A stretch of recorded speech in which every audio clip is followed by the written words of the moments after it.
ఇప్పుడే ఒక big breaking news అందుతుంది. ఏలూరు జిల్లా చింతలపూడిలో సాయంత్రం చంద్రబాబు గారి కదలరా సభకు భారీ ఏర్పాట్లు అయితే చేయడం జరిగింది. సాధారణంగా చంద్రబాబు గారు వచ్చే సమయంలో ఎలిఫ్యాట్ కానివ్వండి, స్టేజ్ కానివ్వండి, పరిసర ప్రాంతాలన్నీ కూడా బాంబ్ స్క్వాడ్ చెక్ చేయడం జరుగుతుంది. అందులో భాగంగా ఎలిఫ్యాట్ చెక్కింగ్ వద్ద కొంత అనుమానాస్పదంగా సౌండ్లు రావడంతో ఒక్కసారిగా భద్రతా సిబ్బంది అప్రమత్తమయ్యారు. ఈ విషయం బయటకు రావడంతో ప్రజలు కూడా ఒక్కసారిగా ఉలిక్కిపాటుకు గురయ్యారు. ఏదైతే ఎలిఫ్యాట్ మొత్తం కూడా బాంబ్ స్క్వాడ్ చెక్ చేస్తుందో కరెక్ట్గా ఎలిఫ్యాట్కి నడి మధ్యలో కొన్ని బీప్ సౌండ్లు అయితే రావడం జరిగింది. లోన ఏదైనా ఉంటేనే అలాంటి సౌండ్లు అయితే రావడం జరుగుతుంది. దీంతో భద్రతా సిబ్బంది కూడా ఉలిక్కిపాటుకు గురయ్యారు. ఖచ్చితంగా మధ్యలో ఒకసారి తవ్వి అందులో ఏముందనేది చూడాలని చెప్పి కూడా వారైతే భావించడం జరిగింది. ఇటీవల చంద్రబాబు గారి భద్రతకు సంబంధించి అనేక అనుమానాలు ఉన్నాయి. అందులో ఎన్నికల దగ్గర పడే కొంది చంద్రబాబు గారి భద్రత మీద కొంచెం భయం కూడా ఉంది. ఈ నేపథ్యం మొన్న కూడా మనం ఒకసారి వైజాగ్ నుంచి అరకు కదలరా సభకు వెళుతున్న సమయంలోనే ఆ హెలికాప్టర్ దారి తప్పింది, డైరెక్షన్ మిస్ అయ్యి వెళ్ళిందని చెప్పి ఒక వార్త వచ్చింది.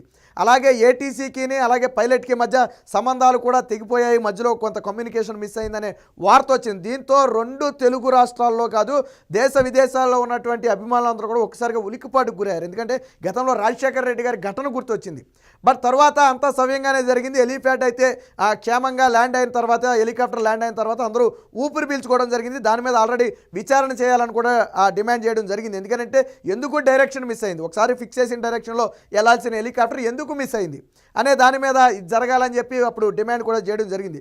ఆ ఘటన మరొక ముందే ఇప్పుడు చింతలపూడిలో కదలరా సభ ఎలిఫ్యాడ్ వద్ద ఏదైతే ఉందో ఆ ఎలిఫ్యాడ్ వద్ద కొన్ని అనుమానాస్పదంగా సౌండ్స్ రావటం, అంటే వాస్తవానికి బాంబు స్క్వాడ్ తనిఖీల్లో ఏదైనా మెటల్ కానివ్వండి లేదా డిస్పోజల్ ఏదైనా ఎక్స్ప్లోజివ్ మెటీరియల్ ఏదైనా ఉండుంటే అక్కడ దాన్ని వెంటనే డిటెక్ట్ చేయడం జరుగుతుంది. మనకు మాల్స్లో గట్ట వెళ్ళేటప్పుడు కూడా చూడండి, మనకు అవి పెడతారు, వాటిలో నుంచి మధ్యలో వెళ్ళినప్పుడు ఏదైనా అనుమానాస్పదంగా ఉంటే ఒక డిఫరెంట్ సౌండ్ అయితే రావడం జరుగుద్ది.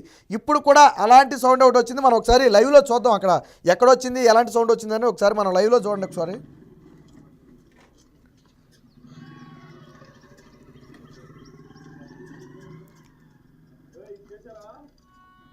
చూడండి, వినండి ఒకసారి. బజర్ సౌండ్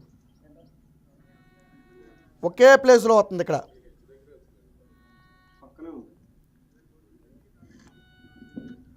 సో ఎటు నుంచి చెక్ చేసినప్పటికీ కూడా మిడిల్లో అదే ప్లేస్లో సౌండ్ అయితే రావడం జరిగింది. మరి అక్కడ ఏముంది, అంటే ఒక్కొక్కసారి ఏదైనా మెటల్కి సంబంధించి మేకులు కానివ్వండి, ఐరన్ వస్తువులు ఏదైనా కాంక్రీట్ వేసే సమయంలో ఏదైనా పొరపాటున అందులో కలిసిపోయి ఉండుంటే అది కూడా దీన్ని క్యాప్చర్ చేస్తుంది, ఖచ్చితంగా అప్పుడు సౌండ్ వస్తుంది. అలా కాకుండా చంద్రబాబు గారికి ఏదైనా హాని తలపెట్టాలని చెప్పి ఏదైనా జరిగినా మనం ఆశ్చర్యపోవాల్సిన అవసరం లేదు. ఎందుకంటే మనం ఎప్పటికే చెప్పాము, ఆల్రెడీ ఒకసారి చంద్రబాబు గారు బాంబు బ్లాస్ట్కు గురై ఉన్నారు.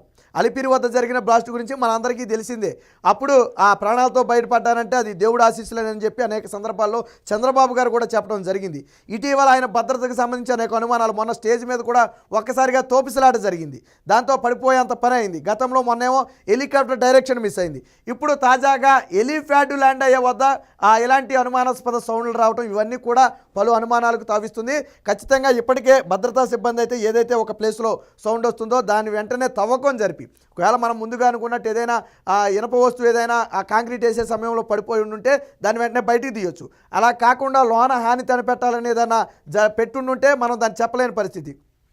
దీని మీద క్లారిటీ వచ్చిన తర్వాతే, అక్కడ ఏముందనేది క్లారిటీ వచ్చిన తర్వాతే చంద్రబాబు గారి హెలికాప్టర్ అయితే ఇక్కడ ల్యాండ్ అవుతుంది. ఒకవేళ అనుమానం కన్నా తీరకపోతే, సాయంత్రానికి కన్నా దీని మీద వెంటనే యాక్షన్ జరగకపోతే వేరొక చోట అయినా సరే హెలిప్యాడ్ ల్యాండ్ చేసి అవసరమైతే బై రోడ్ రావడం జరుగుతుంది. కానీ ఇలాంటి అనుమానాస్పద ప్లేసుల్లో అయితే ఉండదు. వాస్తవానికి చంద్రబాబు గారు కానివ్వండి, జగన్మోహన్ రెడ్డి కానివ్వండి, ఇలాంటి విఐపీలు వెళ్ళే సమయంలో ఆ స్టేజ్లు కానివ్వండి, పార్కింగ్ ప్లేసులు కానివ్వండి, ఆ సభాస్థలం మొత్తం కూడా బాంబు స్క్వాడ్ అనేది చెకింగ్ జరుగుద్ది. ఖచ్చితంగా అది సాధారణంగా ఎక్కడైనా జరిగేదే. బట్ ఇప్పటి వరకు కూడా ఇలాంటి అనుమానాస్పద ఘటన అయితే ఇప్పటి వరకు చోటు చేసుకోలేదు. ఇప్పుడు ఎలిఫ్యాడ్ ల్యాండ్ అయ్యే ప్లేస్లో ఇలాంటి అనుమానం రావడంతో ఒక్కసారిగా భద్రతా సిబ్బంది ఉలిక్కిపడ్డారు. దీనికి సంబంధించిన సమాచారం కూడా హైయర్ అఫీషియల్స్కి ఇవ్వటం, వారు కూడా వెంటనే చేరుకునే ప్రయత్నం చేస్తున్నారు. అక్కడ వారి సమక్షంలోనే తవ్వకం జరిపి ఏముందనేది ఒకసారి పరిశీలించాల్సి ఉంది.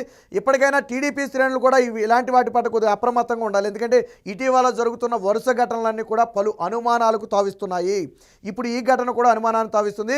ఉమ్మడి పశ్చిమ గోదావరి జిల్లా లేదా తూర్పు గోదావరి జిల్లా అనేది టీడీపీకి కంచుకోటలు.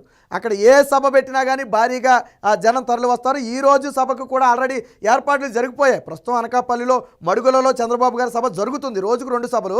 ఈరోజు 2వ సభగా చింతలపూడి రావాలి. అది ఈవినింగ్కి చేరుకునే అవకాశం ఉంది. దీనికి ఏర్పాట్లు దాదాపుగా పూర్తయిపోయి నేతలందరూ కూడా ఎదురు చూసే పరిస్థితి.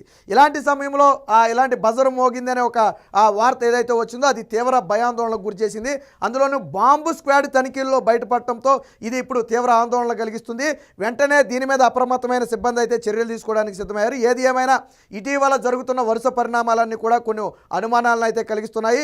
వెంటనే తక్షణమే ఈ బాంబు స్క్వాడ్ తనిఖీల్లో ఏదైతే ఒక అనుమానం కలిగిందో వెంటనే తవ్వకం జరిపి అక్కడ ఏముంది, ఎందుకు ఆ బజర్ వచ్చింది అనే విషయం మీద ఒకసారి ప్రజలు క్లారిటీ ఇవ్వాల్సి ఉంది. ఎందుకంటే అది ఇది ఒక కీలక నేతకి సంబంధించిన విషయం కాబట్టి, అందులోనూ ఆ టీడీపీ అధ్యక్షులకు సంబంధించిన విషయం కాబట్టి ప్రజల్లో భయాందోళనలు చాలా ఎక్కువగా ఉంటాయి. కాబట్టి తక్షణమే అక్కడ ఏం జరిగిందనే దాని మీద ఒక క్లారిటీ ఇవ్వకపోతే సాయంత్రం సభకు సంబంధించి కూడా కొంత అవాంతరం ఎదురయ్యే అవకాశం ఉంది. ఇప్పటికే టీడీపీ నేతలందరూ కూడా సభాస్థలం వద్దకైతే చేరుకున్నారు. వెంటనే అధికారులు, పోలీసులు అందరూ కలిసి అక్కడ ఏముందనే దాని మీద ప్రజలకు ఒక క్లారిటీ ఇవ్వాల్సిన అవసరం అయితే ఉంది.